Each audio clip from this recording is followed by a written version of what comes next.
Nature of taught के बारे में। तो नेचर ऑफ टॉट अगर पढ़ रहे हैं तो क्या क्या क्वेश्चन एग्जाम में पूछे जा सकते हैं, तो ये सारे हैं। Characteristics, scope, nature of taught, state the differentiation between crime and taught, differentiate between taught and breach of contract. तो ये सारे क्वेश्चन का आंसर आज डिस्कस करने वाले हैं। तो चलिए शुरू करते हैं। सो टॉट के बारे में पहले ही बता चुकी हूँ कि टॉट एक सिविल रॉन्ग है। सो हमारा पहला पॉइंट होगा टॉट is a civil wrong and it is different from crime. Civil wrong ये तो क्राइम से तो डिफरेंट होगा ही, और सिविल रॉन्ग ये सारे बात हम पहले ही डिस्कस कर चुके हैं। तो उसके बारे में हमको डिस्कस करना है टॉट और क्राइम कैसे डिफरेंट हैं। टॉट सिविल रॉन्ग है और क्राइम क्रिमिनल ऑफेंस है। टॉट प्राइवेट डिस्प्यूट इन्वॉल्व करता है, लेकिन क्राइम जब भी होता है तो पब्लिक लॉ को वायलेट करता है।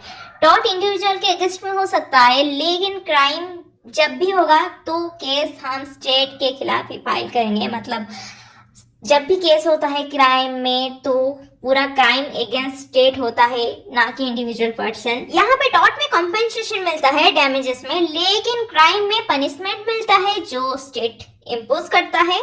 Taught liability is determined based on negligence, crime liability is determined beyond A reasonable doubt. Taught का रेजुलेशन सिविल लिटिगेशन के थ्रू होता है और क्राइम का रेजुलेशन क्रिमिनल प्रोसीडिंग्स होता है।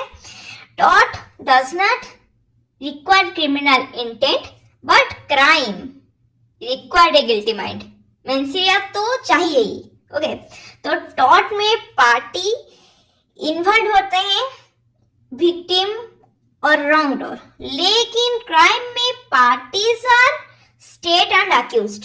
कभी सुना है प्राइवेट इंडिविजुअल में कुछ केस हो? जब भी क्राइम में कुछ केस आता है ना, तो something versus state, something versus state of Jammu and Kashmir. So यहाँ पे टॉट का एग्जांपल के थ्रू में नेग्लिजेंस होता है, डिफामेशन होता है, ब्रीच ऑफ कॉन्ट्रैक्ट होता है, लेकिन क्राइम में एग्जांपल क्या होता है? असल्ट होता है, मर्डर होता है, थेफ्ट होता है। तो क्राइम में टॉट में तो डिफरेंस सीधा ही पता चल जाता है कि टॉट में standard of proof, balance of probability depend करता है, लेकिन क्राइम में स्टैंडर्ड ऑफ प्रूफ होता है बियॉन्ड ए रीजनेबल डाउट।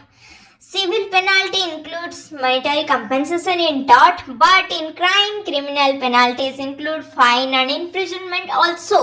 टॉट और क्राइम का ना डिफरेंशिएशन सबको पता ही होगा, नहीं होगा अभी तो अच्छे से पता चल जाता है, लेकिन डिफिकल्टीज कहाँ आता है कि टॉट और कॉन्ट्रैक्ट के बीच में डिफरेंसेस करने के लिए।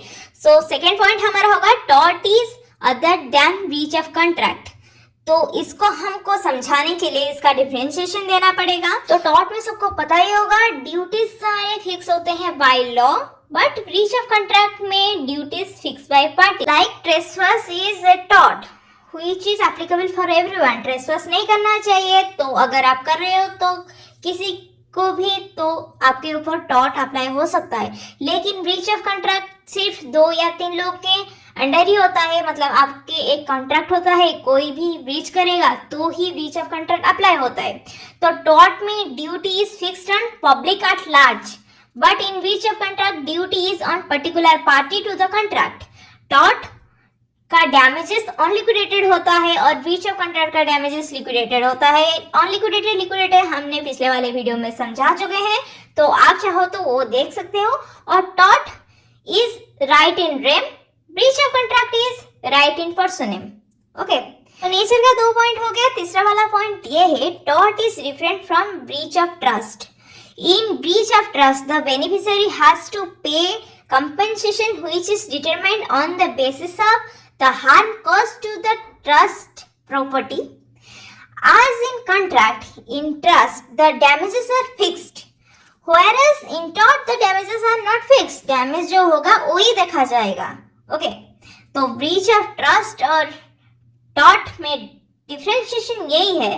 breach of trust में damages are liquidated, tort में तो unliquidated है ही। So the fourth point is damage in tort are unliquidated, tort required unlawful act or omission, and sixth point is there must be legal damage to the plaintiff. So nature of tort का 5 important points are tort is a civil wrong, it is different from crime, tort is other than breach of contract, damages in tort are unliquidated, tort required unlawful act or omission, there must be some legal damages to the plaintiff. Okay, so ये था nature of taught.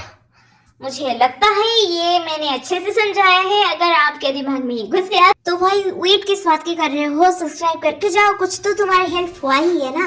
तो thanks for watching, do like comment share and subscribe to legal friend. Okay bye.